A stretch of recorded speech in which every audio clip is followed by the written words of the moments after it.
The Magicians. The Uncrowned Empress by Rachel Lawson. Somewhere in the Alpha Centauri star system, the great and powerful queen of the star system, Zirconia spoke to the right-hand man of her next mission. It was her cousin, the ambassador to the Emperor of the universe's home system, the Zodiac system, where she was planning to go to on a supposed peace mission. It was her cousin who knew her better than to believe the peace mission was anything but a cover story. He found he was right when he pressed her on the true reason she would travel so far. "I am going to promise peace with our system," said Zirconia. "Then why go yourself?" "Why not just send me?" asked the ambassador. "It comes with an alliance," said Zirconia. "Alliance? What are you plotting?" asked her cousin shrewdly. "I shall become his wife, as he is a widower." "He has no wife," said Zirconia, "to stop the war with the people in the Magicians' empire. He cannot refuse a truce. He's a peace lover." "Why do you want to marry him? You have never met him," said the cousin. "I want to rule the universe," said Zirconia. "He is the emperor. You will just be a consort," the cousin said. "I plan to kill him on our wedding night," said Zirconia. "Then you would be the ruler," said her cousin. "Yes," replied Zirconia, smiling. "Many light years away on a small, almost insignificant planet, the home to the emperor and his family, the Magicians. They called it the Earth. The emperor was its king, but he was also the emperor of the universe." Zirconia traveled to the Earth and sat impatiently in a small theater's auditorium, waiting to see this emperor, who she had set her mind to marry, and when she wanted something, she was accustomed to getting it. The red stage curtains opened, and dressed in his regal attire, she saw him, the celestial emperor. She thought he looked handsome for his species. She was another species. "Welcome to the Intergalactic Conference of the Silver Empire. I am Sapphirus Argent, Emperor of the Silver Intergalactic Empire," said the Celestial Emperor to the people at the summit into a microphone. "Hail, Sapphirus!" voices shouted from the crowd. Behind Sapphirus stood his son, Dark Star, or Varisite Argent, Varisite's wife Larimar, known as Laura Alexander.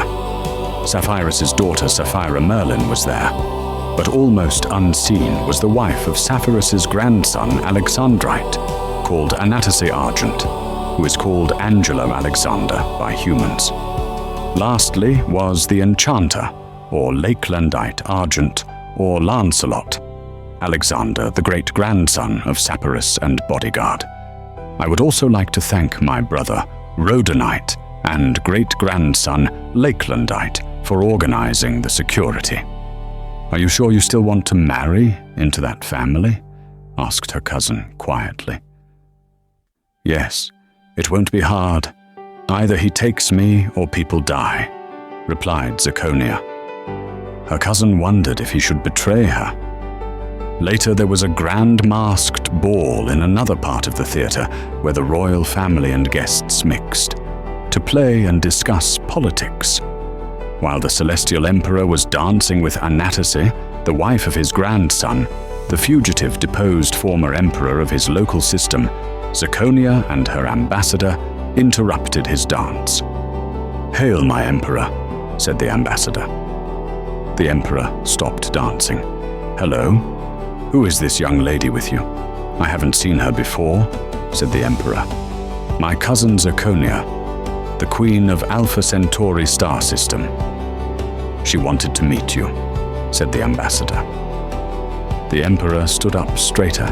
He looked taller and slightly intimidating. "Oh, hello, your majesty. Nice to meet you," said Sapphirus. Anatase looked curiously at her. She had not seen a female from that system before. "This is Anatase, my grandson, Alexandrite's wife," said the emperor. Anatase tried to talk to Zirconia, who ignored her. She was nothing. "I came to see you, Emperor Sapphirus, not your little minions," said Zirconia. "She is not a little minion, she is," snapped the Emperor, who was interrupted by his great-grandson, who appeared out of nowhere, startling Sapphirus. "Stop doing that! I nearly had a heart attack," protested the Emperor. "Hello to you too, Gramps," said Lakelandite sarcastically. Zirconia's cousin looked nervously at Lakelandite. Zirconia jabbed her ambassador in his side with her elbow. "Ow! My Emperor, my Queen, wants me to suggest a political," said the cousin. Zirconia jabbed him again. "Ow! Offer a peace offering," said the cousin. "We aren't at war," said the Emperor. "Oh," huffed Zirconia, fed up with her minion's nerves. "I want to make a peace offering. It's marriage to me or war with my people," said Zirconia. The Emperor and his grandson's wife looked shocked. "I cannot accept your offer," said the Emperor, looking at Anatase, shocked. "Do not bring it up again," said Lakelandite shortly. "He is not married. He must take me as wife. No one ever refuses me," ordered Zirconia. "You are the last woman in the universe I'd take for a wife. You are a tyrant," said the Emperor to Zirconia, walking away with Anatase to find a room. She was very distressed. Lakelandite stood arguing with the ambassador. Zirconia followed the Emperor to demand he take back the insult to her. When she caught up to him, she found the Emperor and Anatase in an empty room, kissing like lovers. "What is this? What is this? Are you having an affair with your grandson's wife?" Zirconia said, seeing them. The lovers jumped apart. Anatase ran out of the room, scared. "She's my wife," said Sapphirus nervously. "You aren't married to her, your grandson is," said Zirconia. "I am my grandson, Alexandrite, her husband," said Sapphirus. "I was trapped in the past and became Sapphirus, so now I am two people." Zirconia smiled. She now knew how she could become Celestial Empress.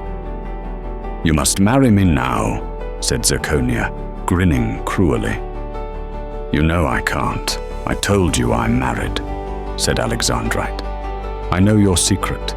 I will tell them all who you are if you don't marry me," said Zirconia. "You can't. The universe will fall into war and anarchy, and I have a wife," said Alexandrite bitterly. "Have her executed," said Zirconia. Alexandrite realized he had to do something. He couldn't let his empire die. "I'll marry you if you let her live, and you keep my secret," said Alexandrite desperately. "I accept," said Zirconia, thinking she would have it done when he was dead, and that wouldn't be long. "But you must keep away from her." Alexandrite was devastated. "Are you and Dad all right? I've not seen you in the same room for a while," whispered Lakelandite. "No, he's been avoiding me whenever he sees me, and he leaves the room. That is all I have seen of him, is when he is leaving a room," the crying wife whispered back. Zirconia saw her crying, smiled, and dragged the Emperor into the room. Zirconia makes Alexandrite announce his upcoming marriage to the Queen. The Uncrowned Empress runs away to cry. The Queen thinks she has won and takes joy in the wife's pain. The son of Alexandrite watches the sad Emperor. He was full of anger and bitterness. Everyone else cheers at the good news. That night, the Emperor cried himself to sleep. Remembering Anatase running out of the room in tears, he had abandoned and betrayed her. It hurt them both a lot. A month later, a broken-hearted man married Zirconia, praying he could hold himself together during the wedding. He wanted to refuse her, but he had taken her as his wife, and his other wife was there with a spell to silence her on her by order of Zirconia. She was very cruel, and she was now the Empress. On his wedding night, Alexandrite went to his marriage bed and slept beside his cruel bride. She later awoke from her sleep, seeing the sleeping body of her husband beside her. She rose, picked up a pillow, and placed it on his head until he was dead. "Why did you have to do that?" she heard an angry but calm voice behind her say. She looked at the speaker. It scared her. "Who are you?" "Why are you here?" she asked. It was a grim reaper. "I have what I wanted. You can take him away," said Zirconia. "Why did you kill him?" asked the reaper. "I want to rule the universe, so I married the Emperor. His wife will be dying soon," said the Emperor's killer. "Are you planning to die then?" asked the reaper. "Not me, Anatasi, his other wife. I will have her executed tomorrow," said Zirconia. "Oh?" said the reaper. "Why aren't you going?" asked the Empress. "Leave me now." "So you don't know me?" said the reaper. "No? Should I?" asked Zirconia. The reaper disappeared into thin air. "You don't know of my curse," said the dead emperor as he rose from the bed after the reaper disappeared. "I die only to come back." "How?" asked the now empress. "I am a grim reaper," said the emperor. He called for Lakelandite, his son, who grumpily appeared. The emperor tells his son she killed him. Lakelandite took her translator away so she couldn't talk, and she was executed by Lakelandite himself. The emperor and his wife, Anatase, could be together again, if only in the shadows, but they were happy.